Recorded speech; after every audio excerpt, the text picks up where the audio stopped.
continents. As you know, the continents were all together at one time. This is a geography lesson, and then earthquakes and they split. All right, well, they wound up in Scotland. Now, let me tell you the difference between male and females. Males are herbivores. They're not meat eaters. They munch on grass, and their favorite food is what? Oats. Oats. You ever seen a Haggis that didn't have oats in it? Okay. All right. As a matter of fact, the main reason they settled in Scotland was because of the wild oats that are sown by the Highlanders. Oh, you caught that. I'm impressed. The female Haggis are omnivores, eating both grass and oats, but occasionally, and especially during mating season, they eat whatever local fauna is available, especially small birds and young mammals. In the Scottish Highlands, Haggis flourished for thousands of years, becoming prolific and populating the hillsides with their offspring called Haggis. They lived in harmony with the other denizens of the hills. The brownies and the fairies were not so nice because they always used the Haggis as beasts of burden. The brownies and fairies would trade in Haggis offspring with their cousins to the south, those little green leprechauns. Arguments over the pricing of Haggis, or the young Haggis, actually began to be called by the name of the beast, and to haggle became a part of our language. But then the dreaded sheep arrived in Scotland, the Haggis' mortal enemies. When the sheep realized that Haggis ate grass, they started to eat the Haggis. One full-size sheep could eat 10 to 12 Haggis a day. The sheep would gorge themselves until bursting. This gave rise to the misconception that the most of you have, is that Haggis is actually a sheep's stomach stuffed with their organs and oats, when in fact, it's not the case. The stomachs are stuffed all right, but with Haggis, particularly young ones. The local people lived off Haggis, and Haggis hunting affected many areas of Scottish culture greatly. I've hunted Haggis, and I'm going to tell you about that later. For instance, when the first men in the area tried to hunt Haggis, they were wearing improper clothing. And they were mauled by these agitated Haggis, trying desperately to find the safety of its burrow. It would mistakenly run up the pants leg, and while doing so, did savagely claw and scratch its way to the top, which caused considerable damage to future generations of Scots. While the Highlanders then devised a garment worn since then throughout the Highlands, and it has no pant legs. And what do you think it's called? A kilt. That's how we got the kilt. Now you know that. But I don't like them buggers running up my leg either. The fur that ward off the Haggis, Highlanders started to make their kilts out of sheep's wool. It's later discovered that due to an evolutionary quirk in the vision of a Haggis, they couldn't see plaid. Highlanders discovered this on their own and devised many patterns that hid them from the Haggis, enabling them to get close. Today, we have examples. Most of you were wearing a hunting tartan. Okay. Now you know why you have that. So to survive, some of the more aggressive species of Haggis learned to attack kilted hunters by leaping directly at the future generational area with claws extended. The Highlanders responded by wearing a small wooden shield covering that area.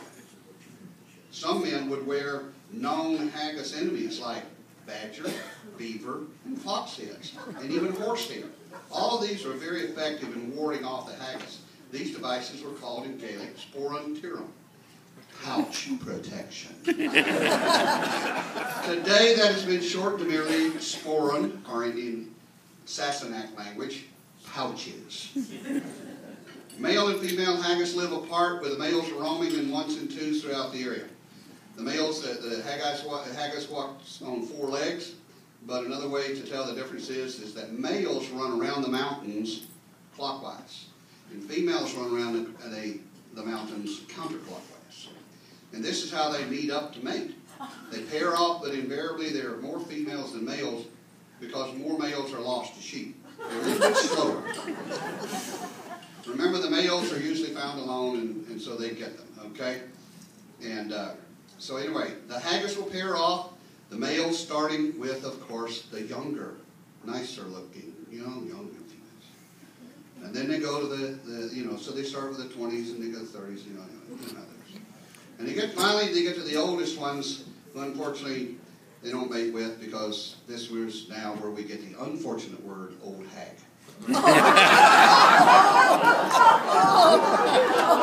I didn't say you'd like this history. The unpaired females would then give off a loud screech through the 3 holes in their bill, and it sounds like bagpipe drums that are out of tune. It's a lonely, melancholy sound coming through the highland mist and glooming, which will break one's heart. Many a song was written about the lonely hag, most especially in Gaelic. And even today, all pipers, when they first fire up their pipes, in honor of heartbroken haggis, play their drones out of tune on purpose. Haggis live in small burrows like rabbits, usually near the coast. A female in her haggis, or her huddle of haggles, makes a great silhouette swimming across the loch with a mother's neck stretched out and looking back over at her little haggles. Some say it looks like Nessie, but I think that's stretching it a bit too far. There's a local legend near Loch Ness that strapping haggis onto one's feet will repel Nessie, and throwing live haggis into the loch wards off Nessie, okay? And so, anyway, we haven't seen Nessie in a while, so. Sheep eating the haggis would change the world as we know it in the mid-17th and 18th centuries. The haggis population started to drop because of these sheep. Started a famine that would change the course of world history. There were just too many Highlanders to last on crops alone, and without haggis to feed them, they started to leave. Unsuspecting lowlanders would bring in more sheep. That's where they came from. To make up for the lost rent. And sheep would continue eating haggis, repeating the cycle over and over and over. So the people left in droves going to Ireland, U.S., and Canada. What do we call that? Those are Highland clearances. That's what caused the clearances. Now we know. The haggis, seeing more sheep in all the time, were forced to make a choice. In the early 18th century, they started to leave, mostly riding with the Highlanders on the ships to Canada. Once they got near land, they jump off the ship and swim ashore. Now they're found all over Canada. Canadians are famous for their haggis, the North American spotted haggis. They are more tender than Scottish, but they're harder to catch due to their larger size. Once the haggis were established, they interbred with the American snipe, making them larger but less visible. When Canadians started vacation here in the United States, they would drive across the border into the United States, unsuspecting this caused an actual second migration from Canada to the United States. They crawl into the car up under the wheel wells and all this, and they come down.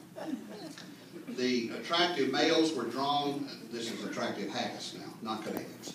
The attractive haggis were drawn to the well-manicured lawns and golf courses everywhere. There's stands of sea oats on all the causeways and not a sheep to be seen.